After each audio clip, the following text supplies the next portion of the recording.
You are with us live here in beautiful Riverside, California on a sunny day. It's Riverside Poly taking on Corona in a very important matchup. It's the first game of the season here. Both teams are 0-0 here, and it should be a good game here. I'm brought in with my dear friend Mason Jandro. Mason, how's it going? Bradford, how are you doing? Yeah, we had a little bit of technical difficulties there. Yeah, just a little bit, but we'll be fine. We're back at it. We have one out. Brendan Beck just flied out to right field, so we'll see what For those of you that did not see, Cole Percival is on the mound, and Percival is a very familiar name, especially in the Riverside community, as his dad, Troy, is the head coach at UCR and 10th all-time in saves in the MLB for the Anaheim Angels. That's a good dad to have. Good blood to have, right? If you have that going for you, he is committed to UCR, so that's impressive. And we've seen he's got some nasty stuff. Great curveball, great fastball. I mean, really got some live movement. So it'll be I feel like it's going to be a good day of pitching with Michael Hobbs for the Corona Panthers. So we'll see what happens.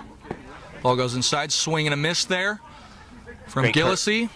Great curveball there. That was just dirty. Gillislee couldn't really do anything about that. Just trying to battle with 2 strikes. That is 2 outs so far, with the third batter coming up for Corona, and that is Michael Hobbs. Michael Hobbs, the pitcher as well. He had 44 RBIs last year, 4 home runs. He led the Big 8 in RBIs with 44. Very good player, but we'll see what he can do here. Well, it looks like Gillislee didn't strike out. Gillislee, pardon me. Well, now he struck out. Now he struck out. That was interesting. So that was a little bit interesting because, yeah, he's running to the base there, but looked like Connor Timko tagged him out. However, that wasn't the case, and Zach Gillislee walks to the dugout. And now Michael Hobbs batting third. Great fastball on the outside corner, just painted that. Michael Hobbs, big boy, pitcher. He's going to start today. We talked to Andy Weiss. He's more of he wants to go to college for pitching. That's what he wants to do. But, I mean, he's just a great stick to have in the lineup also. So yeah, we'll great all-around player. He can bat, he can field, and he can pitch. Percival with the strike there.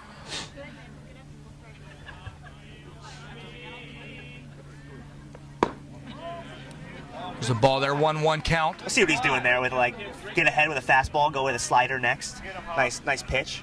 Just missed. Breaking ball far to the right. And that's another ball. 2 balls, 1 strike. Not the guy you want to get behind here. Michael Hobbs will make you pay for it. Check swing there. Did he go? No, he did not. Actually, he did go there. He did go, pardon me. So 2 strikes, now, 2 balls. It looked like it was outside. It's a long fly ball delivered over to the right side of the field, and Hobbs will run it out. It's collected by the right fielder. And that's the first portion of the top of the first inning. We're going into the bottom with the batters due up for Riverside Poly: Clifford Pratt, Justin Adami, Connor Timko. The first 3. It's a 1-2-3 inning for Corona Panthers. And we'd like to thank our sponsors here, Fandom House. If you want a picture of your kid or anything, that's who you need to go to. Ken's Sporting Goods, delivering quality sporting equipment and Remax Advantage as well. So yes, we're kind of all over the place, just a little bit flustered, starting a little bit late. But yes, Spoiled, quick quality oil change. Bill Navigato, shout out, and thank you to our sponsors, Bill Navigato, delivering quality oil changes to all in the Inland Empire. And up we have Michael Hobbs on the bump with Anthony Zervinsky as his catcher. And what do you like with Michael Hobbs so far? Well, he's a big build, great legs, great power. You can see he really pushes off that mound. Really's got some gas. I mean, throwing hard. I love the flow, though. Look at the hair. Yeah, look at the hair. You got to have that. That's got to be intimidating, just walking up to the plate and seeing that flow out of his hat. I mean, he definitely has worked toward that. He's tall, and he definitely has a commanding presence on the mound so far. Yeah, he's definitely someone to be reckoned with up there. And Pauly's going to have their hands full tonight. I mean, he threw a no-hitter, perfect game last year in the playoffs. Yeah, threw a perfect game in the playoffs. I mean, he's coming off a good season, and we'll just see what happens. As this is opening day, so we'll see. Speaking of perfect games for former Corona Panthers, Tristan Beck this year. Had a perfect game his freshman year, and Brendan Beck is on the team as well for Corona. Just shows that this team has quality pitching all throughout their roster. Yeah, we had both of them on the Inland Sports Show a couple months ago, and Tristan brought his saxophone in, was playing some jams for Pep. It was pretty awesome. Yeah, he's a bit of a jack of all trades, isn't he? He can do it all. Ace for Stanford and also can play the sax, so it's pretty impressive. A very impressive 2.4 ERA at Stanford, and I'm sure Michael Hobbs will want to show what he has this season and maybe play in college. We'll see.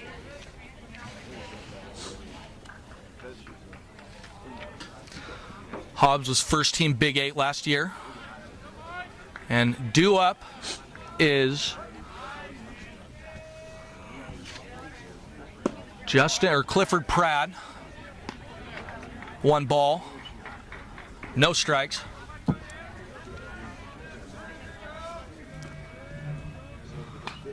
And that ball's just fouled up, and that'll be it's a great cut right there by 1-1. Pratt. Really taking his hacks against Hobbs. I mean, you're not going to get a lot of good pitches. He's really dirty, so you gotta, when you see one, you gotta go for it. Yeah, exactly. It's very difficult to get a hit off of Hobbs here, so you just got to take what you can get. Oh. And that ball almost hits Clifford Pratt. He ducks out of the way.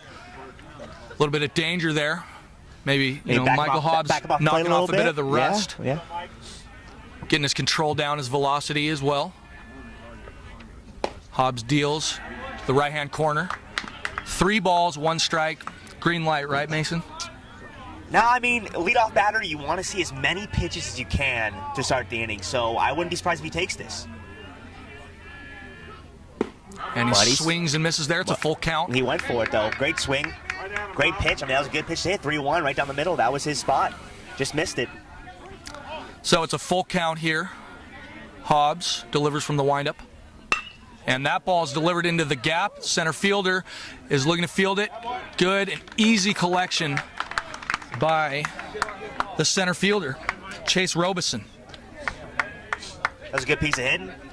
Good at-bat by the leadoff hitter.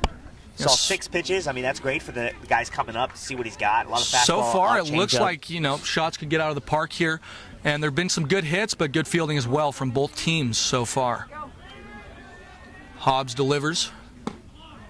Low.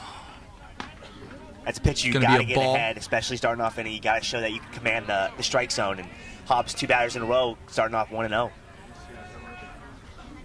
And up to bat right now is Justin Adame. Justin Adame is playing in Wisconsin for college ball next year in a Division III school. Next year, he's a verbal commit to Lakeland University, 4,000 students. Very small school, but he is continuing his college dream. Yeah, and he's getting paid for. Can't go wrong with that. Yeah.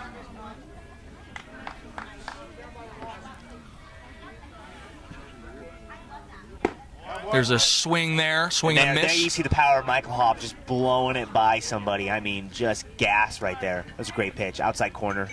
Can't do much with that.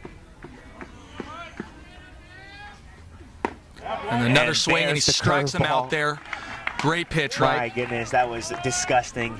Great curveball. I mean, you can't really do anything with that. That was just broke out of the strike zone, just like Michael Hobbs wanted to. There are 2 outs here.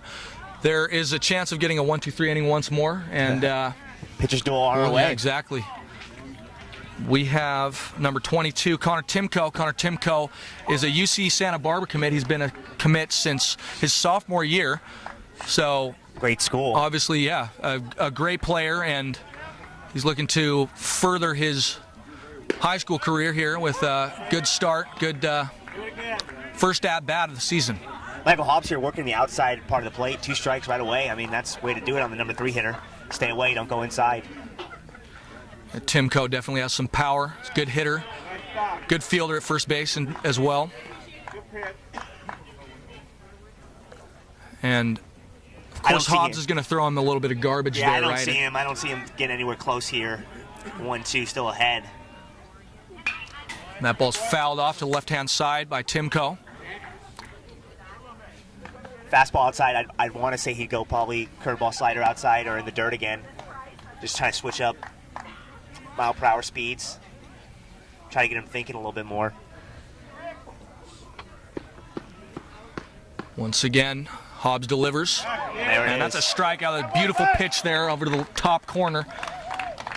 That was dirty, and that's what Michael always wanted to do right there.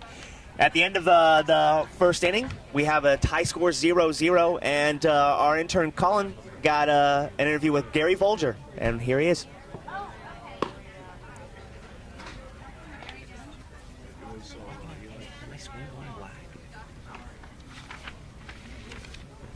Thanks, Pep. I'm here with Riverside Poly coach Gary Volker. Coach, this is going to be a great game. Obviously, two very historic, rich tradition in these two baseball programs, and both schools are over a century old. How special is it to start your season with this game? Well, it's very special. Me being a history teacher and knowing the nuances of the Inland Empire, and the fact that this is a rich culture situation, and the fact that both schools are rich in baseball, and Riverside has a close connection with its athletics. They have the Riverside Hall of Fame, and we're bringing out people to say, hey, we're just as good as the OC. And fun fact, last time these two teams met, they both went to play in the championship game against each other at Dodger Stadium. We're here. Did you see that happening again this year? Well, the way the divisions are done, we won't actually meet. It'd be nice to be at the same location to share a championship. Hopefully this year we can come out No on hits top. so far. Last 98, we were down 6-1. And, of course, at that time, the tournament was led by legendary coach Lyle Wilkerson. Now, what do you think it's going to take for your team to make a run to a championship? For us, it's consistency at all phases of the game. We can't dominate at one phase. Pitching is okay, but we're going to have to play sound defense and small ball baseball. Stand by about 5 seconds. All right, thank you, Coach. All right, Pep, back to you. Colin, thank you very much.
Good.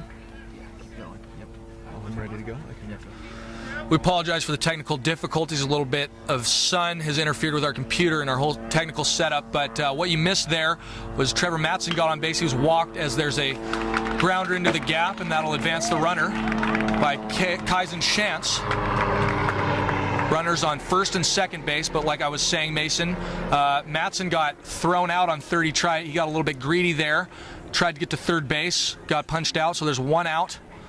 Yeah, I don't know thanks if it to a was... base hit by Cole Percival. Yeah, I didn't know if it was the coach who sent him or he did it on his own, but I mean, he's at first base, and Percival hits a ground ball through the 5-6 hole, and he tries to go to third on a ground ball to left field. I was kind of surprised by it, and he's not the fastest guy, and he got thrown out. So now instead of it being pretty much a run on the board, it's just first and second with one out. And here's Bryce Inman up to bat. Pardon me, that is... Yes, it's Bryce Inman. Takes the first pitch, one strike, no balls. Hobbs has given up 2 hits so far, all in this inning. Hobbs checks the runners, delivers, and the ball is smothered by Anthony Zerwinski. Yeah, that's a great block right there. Just keep the runners at first and second, keep them at bay. Yeah, as a catcher, just do anything to make sure that ball doesn't go through your legs or get past you. Exactly. So it's 1 ball, 1 strike. Bryce Inman, the catcher of Riverside Poly. Showing bunt, tries to bunt there. It's a strike there, didn't take that one. Wonder why that was. It's just a good pitch there. He just Good pitch, decided outside not corner, to take that. Outside corner. I mean, you'd think you're trying to push the ball bunt down the first base side with first and second, so you'd think that you'd want to do that, but he didn't want to. He didn't want it. Hobbs from the stretch. There's a timeout there real quick. So it's a 0-0 game in the second inning, bottom of the second inning. 1-2-3 inning for Riverside Poly and Cole Percival. And now the Bears are threatening. Ball's delivered outside. It's a ball, 2-2. 2-2 now, so, I mean, you got to battle and you got to put the ball in play here. You cannot strike out. You got to put the ball in play. This is kind of advantageous for Poly, though, with only one out. They can kind of get another crack at things if this doesn't go their way. And that ball is popped up. Foul ball.